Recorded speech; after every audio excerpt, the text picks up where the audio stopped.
Well, hey, church, I hope you guys all had an incredible Christmas celebration. I know I did. It was our first Christmas together with my wife. And we are at the end of the year. And I know that just the topic that we've just been talking about throughout this past week on the devotionals have just been this idea of reframing, of almost like rethinking this last year and going like, man, if I had one thing that I could do differently, how would I do it? And to me, honestly, the Lord has just been speaking so much about just this aspect of cultivating, savoring, and being in the moment. And, if we go back to March when all of this started with the pandemic and all that stuff, I think so many of us, we were in this mode of going, all right, let's wait this out. Let's wait until things go back to normal. And there was this low level anxiety of almost waiting on for things to return. But then as it extended, I feel like for some of us, and I know for me, this almost low level discontentment started happening of going, all right, we're in this longer than we expected. When are we getting back? And almost, how sometimes you can wait, you can enjoy vacation, but then after a while, you're kind of anxious to get back home, back to your friends, back to your family, back to your hobbies. And I think that's what it started feeling like. It's almost like, all right, the season, I'm kind of done with it, so I'm ready for it to be over.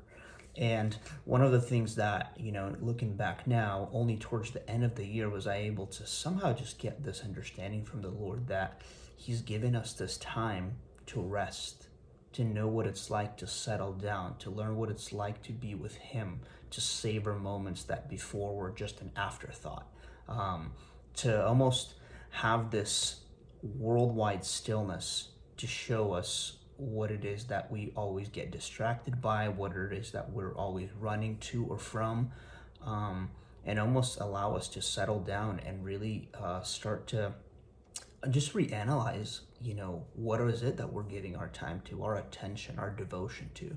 And it really reminds me just of this few verses, and one of them in Ecclesiastes 3:1. Ecclesiastes in general is a book that I feel like has so much truth that are just eternal. It almost talks about our season right now, but this was written, thousands of years ago.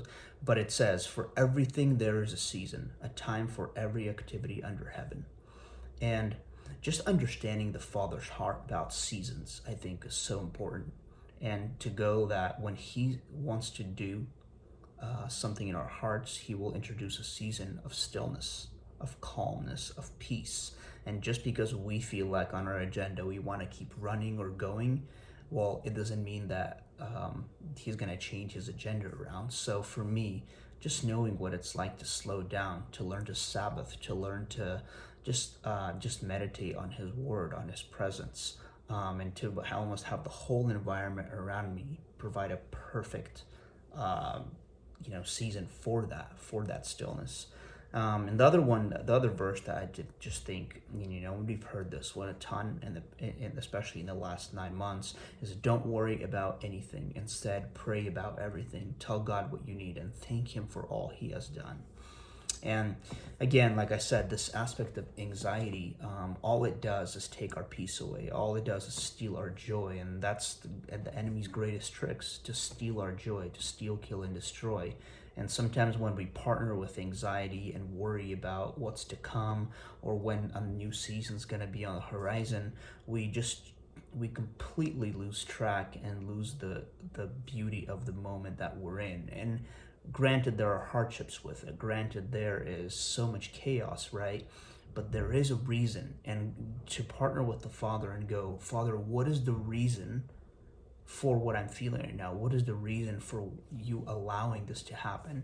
And when we do that, and he just wants to embrace us and show us all the beauty in the ashes that are all around us. And what's funny about this Phillipians verse is that that's in the same context where Paul talks about contentment, and where he says, I can do all things through Christ who strengthens me. That verse actually isn't so much about overcoming something. It's actually a verse that is is after the few verses where he talks about being content with having less, being with, and I feel like that's one of the things that the Lord is teaching us to reframe, is how to be content with less when not a bunch is going around. How to know that is, if Jesus is by my side, if that's all I have right now, I can do all things. I can be a conqueror, not because of the things I'm successful in or the ladders I'm climbing or the promotions I'm getting, but because I get to wake up and be a son of a living Father, of holy, glorious Father every single day. I hope this is just an encouragement to you. I hope this is just a reminder that where we are right now is exactly where God wants us to be. And I hope you guys have an amazing new year and a start to your year. And I can't wait to see you all soon. You guys have a good one.